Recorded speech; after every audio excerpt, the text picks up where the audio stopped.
Hi everyone, I'm here with Sammie Searle. She's the founder and franchisor at Boogie Tots. Hi Sammie, Hello. how you doing? Yeah, good, thank you.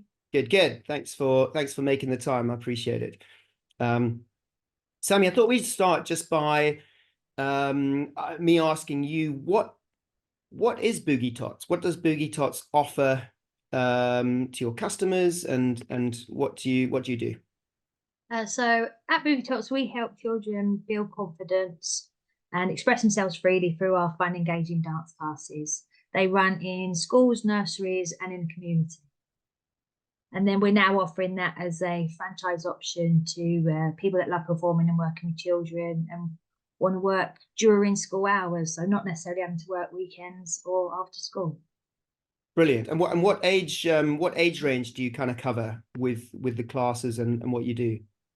It's from walk-in to fives is our sort of demographic in our community classes. But when we go into schools, we also go to nursery, so sort of early years, and then key stage one, but which is infants. But we can. It's not something we really market to, but we can go out and teach up to year six. What our program is appeals to everyone. It's very much party dance style. It's like when you go on holiday and you have the kids disco. That is what Boogie Tots is.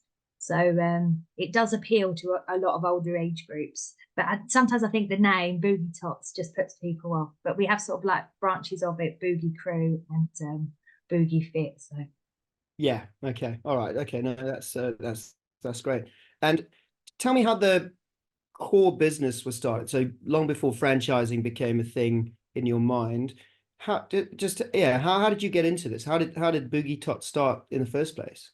So I come from an entertainment background. I used to be holiday entertainer in the UK and abroad, which is where I met my husband. And we came back to the UK and we started a family. And we had this wonderful boy that loved to sing and dance and just had loads of energy. And we just couldn't really find any sort of classes for him. We tried sort of a stage school, but he's probably too young for it, but he had to stand still on the spot and he couldn't really do it. So I was already doing some adult dance classes. So it kind of seemed like a natural progression just to try a kids class. Um, so that's what we did. We put on a kids class, me and Ben. The idea of Boogie Tots at the very beginning was nothing like it is today.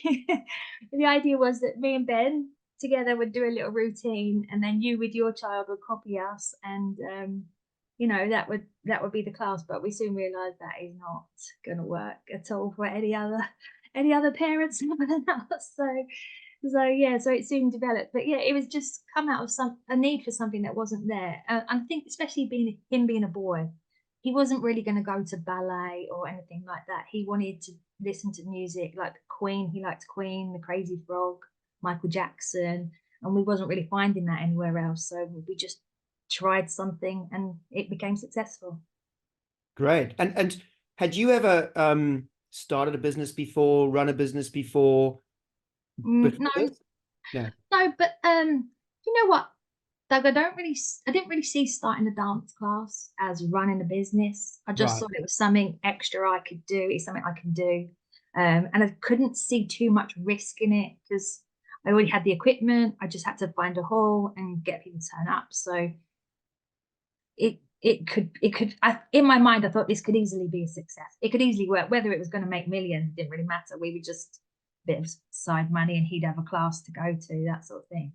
Okay, so that's interesting. So yeah, so you were you kind of viewed it as something you would start up and it would be part-time, assume, and flexible a bit and yeah, not much investment, not you don't need to put that much money in, a bit of time. Um, but since then it has become a proper business, right? Yeah, yeah, it has. And I think for a while, people talk about just creating a new job for yourself. I think for a while it was just a job that became quite a lot, and then I don't know, something just changed. Just before the pandemic, I found some coaches actually that I'd never really looked into before, and then the pandemic really helped my business and helped me get my mind towards it being a business that could thrive. And yeah, and I sort of changed as a business owner. I worked on my mindset and money mindset in particular. And yeah, and now there's endless possibilities. The person I was, the person I'm now is so different, so different. Yeah, no, that's interesting. It's good to hear because you obviously hear the pandemic's dropped loads of stories of kind of good stuff, but mainly bad stuff. Most of the stuff you hear is our business is struggling, businesses having to, pivot, which was the word, wasn't it, at the time, and all of this kind of stuff. And it's just nice to hear someone say actually that just it allowed you to just sort things out in your head. And because of course the classes and things weren't happening, were they? But so what did you work on? Because you weren't actually, well, for that first lockdown and then into the second lockdown and all of that, you weren't able to have classes or get loads of kids together in a hall, right? So, and there was Yeah. schools were closed, and so there wasn't anything going on. What did you work on? So you talk about mindset, but from a business perspective, personal development perspective, what were you doing during that time? Yeah, so I sort of joined a membership that was concentrating on getting your clubs online. So I did start doing. I've always had a Facebook group. I don't really know why I ever started it because I didn't really know about that. But it's just full of people that's all the people that have ever been to Boogie Tops. I mean, it's not a massive Facebook group, but it had about 1,500 in it, and I just started doing a bit of Facebook Live on there with the classes. And then because I was sort of learning from this lady, she was doing a membership. So we sort of created a membership where people paid. I mean, it was very little, but like £10 a month, and they got Boogie Tots classes. So and also then I sort of got approached by some banks that were looking at Boogie Tots for well-being for the families that were at home, working from home. And then eventually I got into the schools as well, sort of hosting the sessions online in schools. I mean, that was really interesting. And I've abandoned all of that now. There was so much good stuff there, but I've abandoned all of that. But yeah, I don't know. It just opened up my mind to the possibilities and all these people we're not reaching, and people were looking forward to it. Like we hosted kids discos as well, so we'd have like a Friday night kids disco where everyone just joined us on Zoom, and that was great. And there was people from all over the country. And once that sort of finished, I started to think, how could we reach these people? But never really did anything with it. And then I started hearing about franchising, and I'd sort of worked on the money mindset. Now, I don't know how. I worked with a few coaches. I had a problem with spending money. I was the sort of person I'll do it myself than pay someone. I've completely flipped that now. I would rather pay someone than do it myself. So, yeah, I'm quite proud of that as well. And yeah, so then I like invested in some coaches, got some help with my mindset, and I'm now looking at franchising. I think I got a franchising course, which was quite eye-opening. And yeah, this is just where I am now. So yeah, investing in myself and doing some online course. The membership thing just kind of captured me. There was all of a sudden there was all these people, kids activity providers like me, in the same situation, having the same problems, and I never really sort of knew about them before. So that was quite yeah, it was really good. I've made some great friends, and it's really good having business friends, isn't it? Yeah, no, it is definitely. And so you mentioned franchising. When did actually franchising as a way to maybe grow your business, when did you first come across that and start to actually think about, oh, franchising isn't just McDonald's, it's not just um Domino's pizza or whatever. Like when did it become a real thing for you, franchising? Maybe about a year and a half ago. Okay. Yeah, Yep. so obviously I've heard of franchising, Yeah. and as that, that 15 years ago, that business owner who started her own class, she would never have bought a franchise because I can just do this myself, or I think I can. But yeah, it was something I didn't think would apply to my business. I'm sure I was told your business had to make a certain amount of money to be something that would be able to be franchised. But yeah, there's lots of people in the kids activity sector that are doing it. And then with that, the lockdown thing, we have a class that's in our local area, or a couple of classes in the local area. We had someone travel all the way from like three towns away. They traveled all the way. It was snowing that day. She traveled all the way to our class. And I just thought there's something in that. If people are going to travel all this way, then really we need a class down where they are. So then I started to think, really look into franchising, and I started to tell everyone I'm franchising, even though I'm not, a proper franchisor yet. But that, if I talk about it, people know that I'm doing it. Maybe and lots of people that come to classes were interested in it, and they like the idea of it. So yeah, about a year and a half ago, I started to think, maybe this could work for me. Yeah, no, it's funny you say that about when you look into franchising and you hear stories of, your turnover needs to be this much, you need to be in trading for this long, your profit needs to be this much, blah blah blah. We're very much like, historically we've been that kind of consultancy where we're a bit like computer says no. We'd ask you some questions about your business. How long have you been trading? Okay, 10 years. Great, that's brilliant. What's your turnover? And then from that point on, because I guess for a long time you were more of a part-time business and things. Yeah, our advice would have been, in the good old days, no, you can't franchise that. It's a nice little business, but it's you need to build it up first and prove that you can run it as a full-time business and all of that. That's all changed now, and because there's loads of people out there that want a part-time franchise opportunity, and and and they don't need to earn £50,000 a year. They want to earn £20,000 a year, or whatever it might be. And it's just they've got 20 hours a week to give, and not 40 hours a week or 50 hours a week to give. And so I think franchising is, it goes beyond a full-time or part-time business now. And that's why I personally believe that franchising can be an option for any business. Yes, of course, there's some criteria, there's things that need to be understood. But yeah, no, it's just interesting to hear you say that, because I think a lot of small business owners are put off franchising because they might get some advice from someone or read somewhere, and it's like looking in the mirror and they say, that's not my business, so therefore I'm just going to rule that out. And that's a big mistake. I think it's worth exploring. So you did explore it, Sammie. Yeah. And what kind of steps did you take? What did you look at? Because you obviously had a business there that was, you had customers, and you had customers returning, and you had people that really were valuing the service. What steps did you take in the beginning to become a franchise, if you like? Yeah. So the main one is, could the business run without me? So is Boogie Tots Sammie, or is Boogie Tots the formula, the system, if you like, the process? What is it? So having instructors, or like, self-employed dance teachers, that was how we sort of tested it.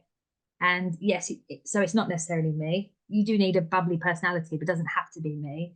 And then looking at what things do we always do that make us Boogie Tots. So then this was the bit that was a bit hard, but like writing down all the processes, finding out all the things that are unique to us, and how easily it would be to get anyone to do it. I mean, you would need a bit of something. It couldn't just be anyone off the street. You would need rhythm, for example, and you would need to like working with kids, and that sort of thing. So there's a certain criteria, but basically, to be a franchise, I think you need a business that can be run very easily by just following the process. Yeah. And so you're kind of talking about documenting your process, right? Because Yeah. obviously when it's just you don't need to do that, because you know what you're doing, and that's no problem. And that can be a really painful part of that process. And how did you go about that? How did you go about actually almost creating a manual, right? Because people talk about in franchising, you need an operations manual. But yeah, that is true. You need some written kind of form template of, hey, what you do in this business, and how long a class is, and just all the basics really. And how did you do that? Did you do that yourself? And how did you manage to do that? So I'm still doing that now. Yeah. I have an instructor, a new instructor. She came on board in September, and she is extremely enthusiastic, and she wants to take over all of my work. And but because of that, she needs all the information. So so then I've got to get it out of my head and piece it together so it's easy for her to digest. So I had a lot of videos online from when we did Boogie Tots online. So I've had given her access to those to watch. We've had in-person training, and then also something I hadn't really thought about, I sort of give her access to some social media. So she set up a page, and I have templates that she can use to advertise. So things that you haven't even thought about. I just, because she needed the stuff, I created it. And a lot of them, like you said, a lot of the ideas are in my head, and there's things that I know that maybe I just assume other people know. But until you observe, you're like, oh, the music needs to be a lot louder than this, or in it, you know, or that's too loud, you know, things like that. You just think people know how high to turn the volume up in a class. So yeah, it's very interesting, and it's like, oh gosh, there's so much to write down. Yeah, because I think many business owners, they're so close to their business and they've been doing it for so long that it can be really difficult because it's so obvious. You know, it's so obvious to you how you do things, how you set things up. Yeah, the volume on the music, you know, simple things, but actually other people don't, they haven't done that for years and years. And they need to know, like from day one, what to do, and the only way you can get that across is through training, and then backing that up with some sort of instructional you know, manual. And I think it is one of the most painful parts of the franchising process is documenting your business, and actually creating a blueprint out of it that you could give someone. I mean, the ultimate blueprint, the ultimate operations manual, you should be able to give to someone, and it is a mix. It used to be like a proper document, but these days it's way more fluid than that. You know, it is a mix of video, and it's more and more online now. And yes, there's some written stuff, but it's more and more kind of video is actually the best because that's what people engage with. But you should be able to give someone all of that, and they should be able to take all of that and actually run a Boogie Tots business in a different area. And when you get to that point, Sammie, then you know that you've properly like set yourself up. But that takes time, and you can never do it immediately, and it's always going to change and tweak it, and you need people actually doing it over a period of time to get it right, before you can actually find some stranger out there who's willing to invest in Boogie Tots, and you can actually feel comfortable and confident that you're giving them all the help and information that they need to take away with them. And I think that, you know, that's for me probably the bit that takes the longest in franchising, is to get to that point. And it isn't something that really any consultant can do for you, like a franchise consultant, or no one can do it for you. You kind of got to do it yourself. Yes, you could bring on a manual writer and say, look, I'll tell you about my business and you document it, but that can be really expensive and time consuming as well. So it ends up falling mostly to the business owner to do it. And it's, yeah, not such great fun. I know that for a fact. So Sammie, whereabouts is your business now? Where are you now in the franchising journey? Because I know you're at an early stage. And what have you found, I guess, difficult, that you might not have thought should be so difficult? Yeah, so I'm just about, I would say next month, going to sign my first franchisee, pilot franchisee, that's going to work in the next town. Someone who already knows me, she's already working with me, and she's in love with it so much she wants to have her own business, which is fantastic. I found the process has been very long, so I just thought I decided I'm going to franchise. People love it, they'll come towards me, I'll get loads. So I have had lots of inquiries. Whether I've had enough, I'm not sure. I'm finding once they inquire, it's hard to engage people to talk to you. they just maybe fancy a nosy. I think once people find the price, I mean, I don't think my franchise is particularly expensive for a franchise, but it still might be out of the reach of my customers that currently come to my classes. So that is difficult. The most difficult bit is not the price and it's getting them to respond to just say yes, yes or no. That would be ideal, just say yes or no. But what also I've learned is people like to keep a hand in. So they'll keep following you, keep listening to you, keep reading your emails, because where they are this year might not be where they are next year. So that's been quite interesting for me. Some people that have been interested have had babies, they've left their job, they might be teaching. One lady, she's a teacher, she's been in it 20 years, she's thinking about leaving in the summer, so then she could be so you do kind of need to just keep them. So me asking for a yes or no answer is probably not beneficial. I spent a lot of time with other franchisors, and I have found that there is no set way to do things. People seem to be, I don't want to say this because it sounds bad, but make it up as they go along, because people are different sectors. And I found that really interesting, because it meant I didn't need to have all the answers. I feel like I'm one of those people, well, what if I don't know what's going to happen? I don't know how to answer that. But what I learned from them is you don't need to know that. You just work it through. What would you do if it was you? So that was something I've sort of relaxed about a bit, because the manual needs to be correct, and all things like that. Am I doing it in the right order? So yeah, so there are quite a lot of struggles. It does take, I would say the main one is it takes time, but I think that's okay. I think when I first started, if people wanted to have a look at the brochure, I'd be like, yeah, look at it, look at it. And it was kind of like, do you want it? But there was no checks there to see if they're the correct people. It's just sort of like the excitement that someone might be interested. But if you applied to me as a Boogie Tots instructor, I would interview you, I would make you do a demonstration, things like that. So that's something I learned as well. We're not just giving this to anyone. It's got to be the right person. And it's going to work for me better if they are the right person rather than just anybody.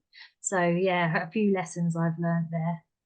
Yeah, and that's no different to any franchisor that I've ever worked with. I mean, my whole background in franchising, Sammie, is talking to franchisors and helping them put together better strategies to find the right kind of franchisees, because it's hard for everyone, right? And especially at the moment, it's even harder.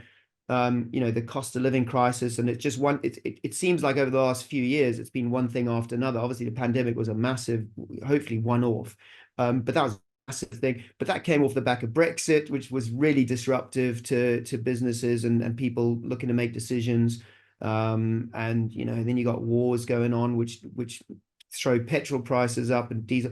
So it has felt like, I've lived and breathed it in my role with the franchising center.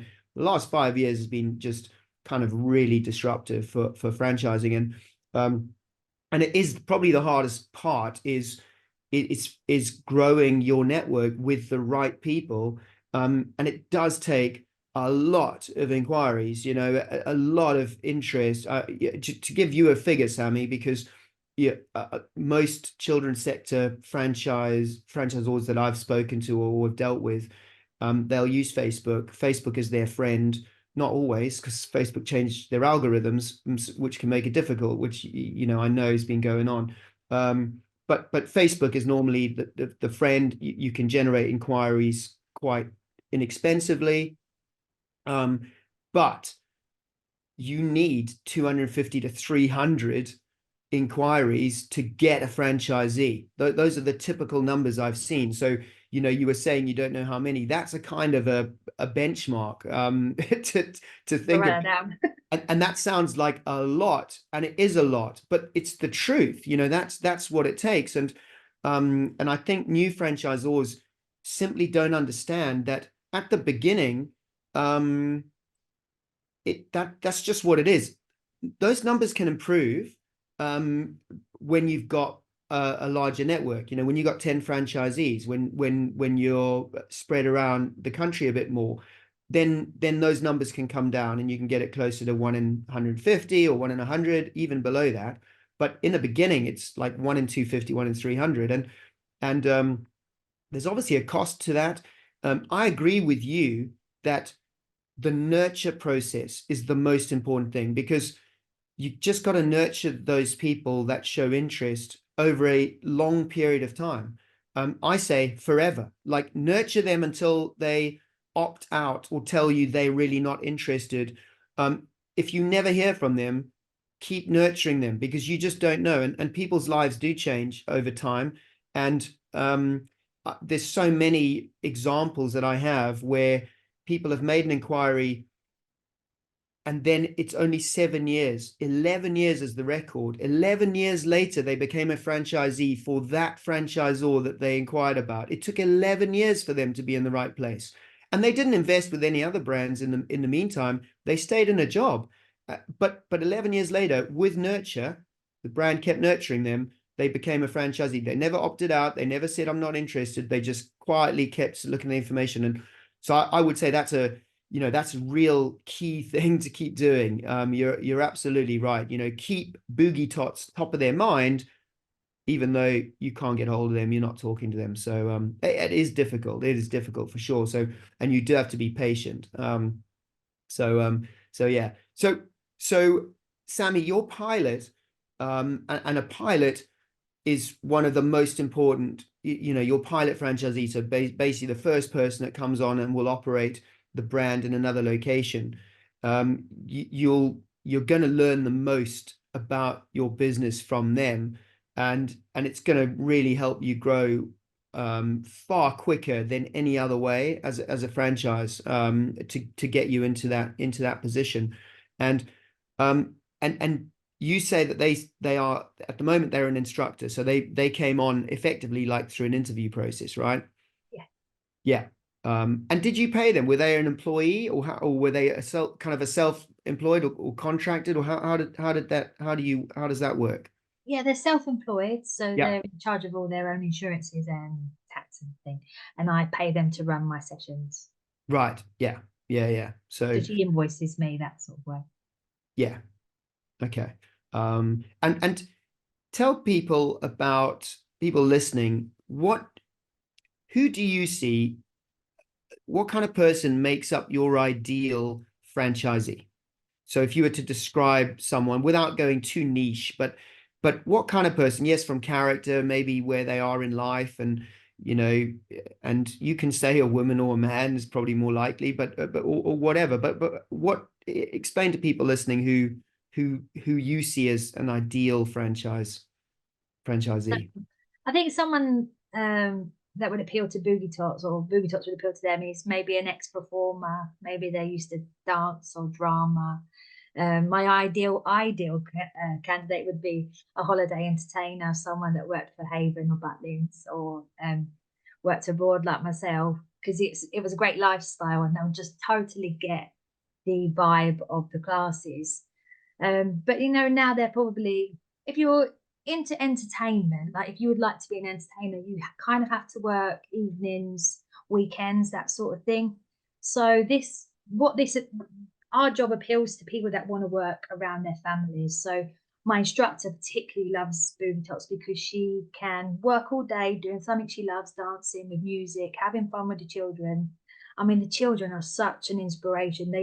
If you think you don't want to go to work and then you get yourself in a room of toddlers, I mean, that is a confidence boost in itself. They're just so enthusiastic, and they just go with whatever you whatever you throw at them. It's really fun. So she gets to do all that in the day, and then she gets to pick up her kids from school, and she can still be mum. That's something she says quite a lot. She can still just be mum, and she's got time for them. So yeah, that would be. Also someone that's quite determined, that wants to build the business. But our classes are very much about community. So our community classes, we get grandparents, we get dads. I love it when dads come, and it's very much about the community. And also, we are not very structured. So we do have a structure, but one of our sort of values is that if children want to run around the whole time, or sit and have a snack, or hug their mum the whole time, it's okay. We will get them in for a dance at some point, but they're allowed to be themselves. That's what we really encourage, that they express themselves freely. So you've got to kind of be open to that. So maybe someone who was maybe a teacher who likes strict things, you've got to be open to be able to adapt and think on the spot. So that doesn't appeal to everyone. But yeah. And yeah, but also you said, I in my mind, I'm always thinking of a woman, because they work around the kids and mums tend to take the majority share of looking after children. But I do have a male interested, and it really excites me because the classes were created for my son, a boy, and I just think having a man on board would be perfect. I think it would really suit the brands. Yeah, yeah, and the world is becoming more modern, isn't it, Sammie? So it's takes time, but I think there are, slowly but surely there will be more men getting involved in these types of businesses, and taking on more responsibilities, because I think more flexibility is coming in. There are more opportunities for women as well, and so I think it's all a good thing, and it is going to help to diversify the the what always seems like a bit like a gender imbalance in children's sector businesses, and it's just because it's just the way it is. It's the way the world seems to work. The men are more at work. The women are obviously the mother, and have the more responsibilities, certainly at the start. So but yeah, it's always nice to create a bit of diversity if you can. So Sammie, what what's your kind of vision? So if you think about Boogie Tots and you're thinking your 5-year plan or where you would like to be, where do you see things going in your, like, in a positive way in your head? Yes, so by the end of this year, might be a bit ambitious. I hope to have 4 franchisees, and then looking to 5 years, if we have steady growth, maybe about 30, hopefully, dotted around the country. But the ultimate goal would be to go international, because that's where the heart of it is. It's built on holiday entertainment, and that appeals to everyone. What I've noticed in our community is, for Boogie Tots especially, language isn't really a barrier. Dancing and music is such a inclusive thing. It's a shared experience, and yeah, so it sort of breaks down barriers. So I think it would be great to take that to its roots, Spain in particular, and where I'm like used to work, Cyprus, that sort of thing. So if I could go international, that'd be fantastic. I'd also like to sort of partner with holiday parks and get Boogie Tots implemented as sort of a program for under fives in there. That's something I'm sort of on the sideline thinking about, and then that would help franchisees if they were in a coastal town to be there. So that's some of the big dreams. But I've been applying for a couple of awards lately, and we was working out how many children we sort of impact. So just locally in our classes, or like me in my classes, that's 385 roughly a week. So, Wow. if we expand Yeah. it, think of all those children we can help. Because I want that. I want that for children to be able to build their confidence. I think dancing is a great, it's a great thing that everyone can come together. If you think a wedding, a disco, someone puts the Macarena on, the moves. Doesn't matter who you are, what age you are, you're going to get on that dance floor and you're going to do that dance, and you're going to have that shared experience. And yeah, I think that's really, really nice. And I'd like that to spread that all over the world. Yeah. No, That might Sammie, I be think a bit ambitious. no, no, not at all. And I think your initial goals for the UK are not unrealistic. I think that kind of 5-year plan is totally achievable. I just know that it is. And I think what I love is that, actually, and it's not just you, but a lot of owners that I've spoken to of children's sector kind of businesses and franchises, their vision is kind of led by the kids. And it's exactly what you say. It's like, well, if you can be creating some joy and development in your local community of 385 kids, wow, you know, how much could you impact if you had 50 franchisees, 100 franchisees, if you could go, and and I love that, because I think if that's what leads the vision, then anything's possible. And it's quite refreshing, because I think a lot of businesses not in the children's sector are all about kind of the customer, and the customers are, you know, are people coming in and buying food or spending money to do this and do that, and it's much more of a kind of a numbers game. And but that's what I love, is that kids, as you say, you know, you're helping kids, and if you can help more and more and more, then the business will grow. The commercial side of it almost takes care of itself, um as long as that's, you know, that's what you focus on. So yeah, no, that's really great to hear. I'm quite interested as well in the franchisees, like working around your family and being able to generate quite a nice income. I mean, through changes I've made, we went on to like lifetime holiday of a lifetimes like last year, and you know you could give that to other people as well. Like when I look at my instructor, I know I spoke about it a lot, but she's so happy. She's got such a joy for going to work, and you think, you know, some people are stuck in their jobs and they're not enjoying going to work, and I just think we can give that as well. You can get that, which will improve their families' lives, you know, as well. So yeah, I want to, yeah, inspire people to be business owners and take charge. Right. And Sammie, for people, for anyone listening that might be interested, or know someone that might be interested in this as a business for themselves, where's the best place they can go to get a bit more information or request information? Where would you say they should go online? What for me? Yeah, for Boogie Tots. Oh Yeah. yeah, it would be our website, boogietots.com. Okay. All right. And then on boogietots.com, there's a franchising. They'd find there's more information about the franchise side of the business as well, isn't Yeah. there? Yeah, we Okay. have a franchising page, and also we do have a discovery Zoom at the end of the month. It's on Wednesday, Yeah. 31st, 7, so they could sign up for that. Perfect. Okay, great. All right. So that's so anyone listening can go and find out more there. So Sammie, I've got one last question before I let you go. And so far, you know, I say this a lot to people, but franchising is a journey, you know, and it's a long one, and it can be a 20-year journey, it can be even longer, and it has lots of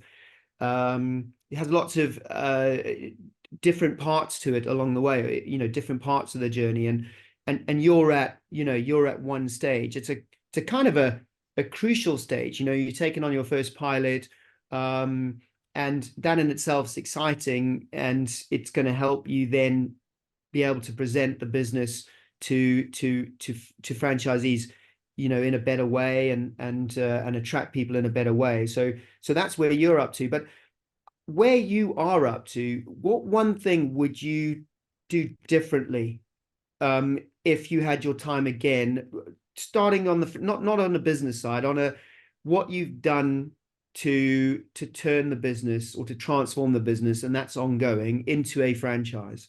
What one thing would you do differently, knowing what you know now? Um, so if you mean from when I was first started, I would have thought about franchising earlier. But if you Right. mean at the beginning of the franchising journey, I Yeah. would. So people have sort of advised to do the manual, start writing your ideas down. I think that is a really good start. I think maybe if you're not thinking of franchising, but just think if you were ill in what someone else wanted to run your business, if you just start getting it all out, or every time you do a new something or you learn something new, just try and put a bit of it out into some like a form or online or in a video, like you said. I think that's just going to really help you because you've got all the information there then.